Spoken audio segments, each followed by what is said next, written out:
Have you ever had a bad job interview before? Did you really suck in your interview? Well, this video is about how not to suck in the job interview.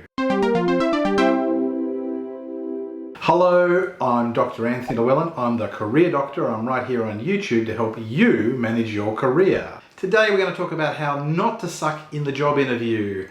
Have you ever sucked in a job interview? I'd be interested to know. Leave me a comment below about the worst thing that you ever did in a job interview. So let's get into it right away.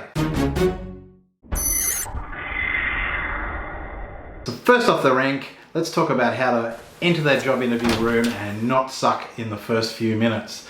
One of the best ways to suck in the first few minutes is to do some sort of awkward thing when you enter the room, like shake hands awkwardly.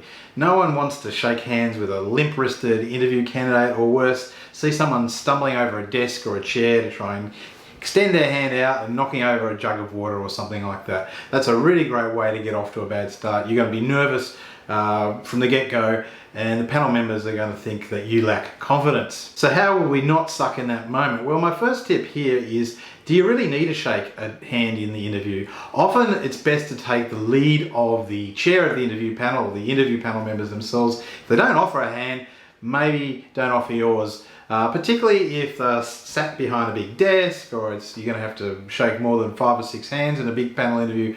But if you are planning to go in with a power shake, a really good handshake, why not practice that beforehand? If you're one of those people who's not used to shaking hands in social situations, then you're planning on shaking hands in the interview, then give that a bit of a practice beforehand.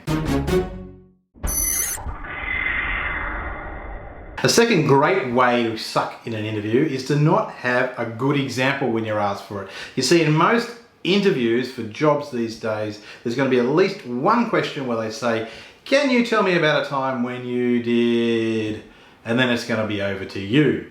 So what they're looking for there is an example of your past work, or possibly even something in your education or even outside of education and work, where you can show that you've risen to that sort of challenge in the past before.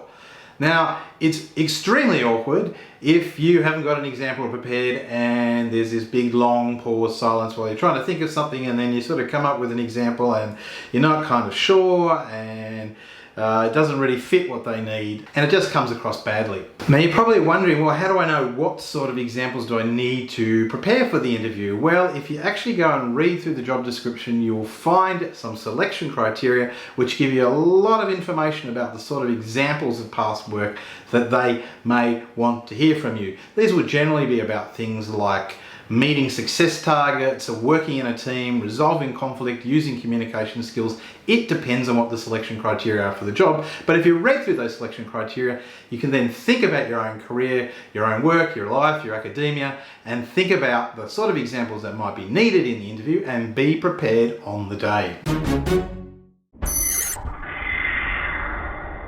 The next great way to suck at an interview is to fall for gender stereotypes.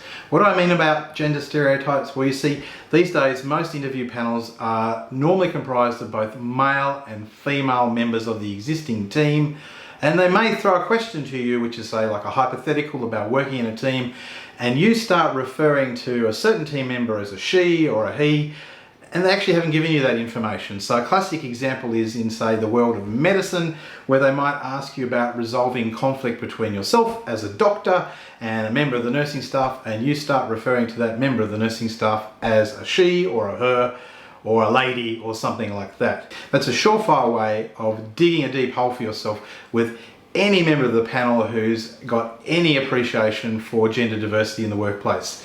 So try and avoid referring to people as she and he based on stereotypes that you've already set in your own mind. The next great way to suck at a job interview is actually talking too much. What do I mean by talking too much? Well, you can talk too long in terms of your answers to particular questions. You can ramble on rather than being succinct and giving them an organized response, which is what they're generally looking for. Or you can talk too much about yourself. And when you talk too long and you talk about yourself, that means you're not talking about the actual job you're applying for, the organization that you want to join, the interviewers and the team that you are intending to join, the teams that you've worked with in the past, and the sort of connections you might have to other people that might be helpful in the role.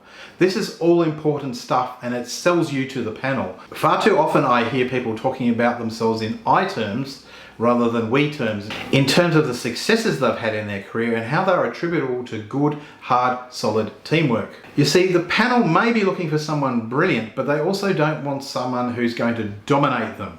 They want someone who can come in and brilliantly contribute to the hard working and high performance of the existing team.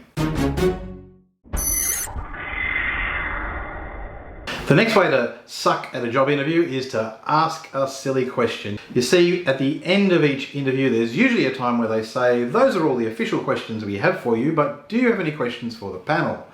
And how often have we managed to completely unravel a really good interview process by asking just a stupid, dumb question at the end? For example, things like, what are the rosters for the job, or where will I exactly be working, or who will I be reporting to? Those things you should have actually found out about in your research beforehand, and it just shows that you're unprepared. So there's a couple of ways of correcting this problem with sucking in the interview. One is to think about whether you really need to ask a question at all. You can often just answer that question by saying something like, no thanks, I've had enough opportunities to ask questions already. Thank you very much for the opportunity.